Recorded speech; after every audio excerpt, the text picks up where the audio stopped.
They often say that, leading or being a leader pretty much includes managing yourself and leading yourself. So I can totally relate to that. But I just wanted to go back to a word that you said, so pain.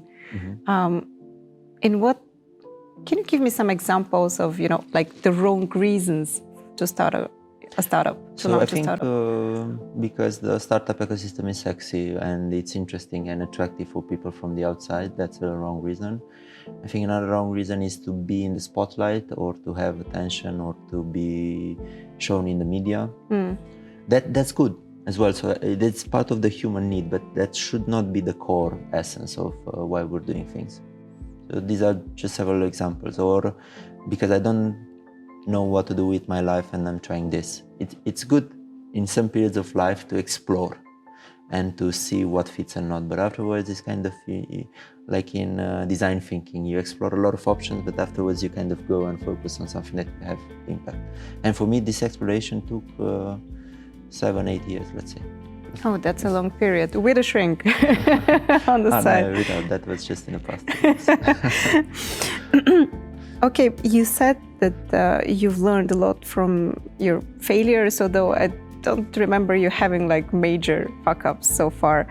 But still, what was the most painful but important lesson that you've learned in these 7 to 8 years? And the most important lesson, right? Yes, maybe also the more to be aligned with myself and to understand myself better before actually taking action. As I was involved in projects which I was very motivated to do for a couple of months, but then I felt I'm dragging them after me. And that was a big issue because I didn't want to kill the project, but at the same time I didn't want to go on in the same way, so I didn't know how to exit this. And it becomes an emotional burden. And I think it's a topic, this thing about how we manage our emotions and how we manage ourselves, it's a topic which is not actually tackled in the startup founders area or in the industry.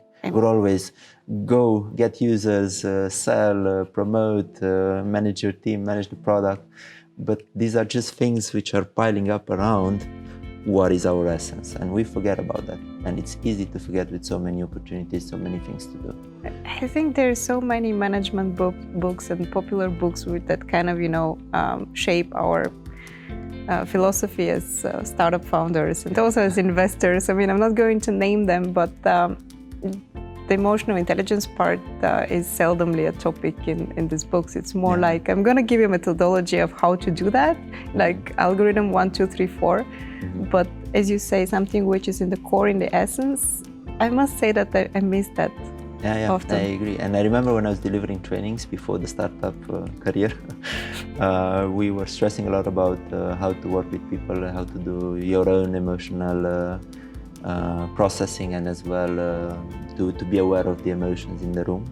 Afterwards, somehow, when I switched, like this kind of vanished.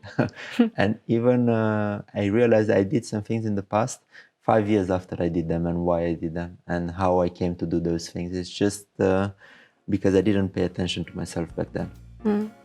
Would you say... And if you're just as passionate about innovation as we are, hit subscribe for the Recursive podcast on YouTube or your favorite podcast platform. We're everywhere.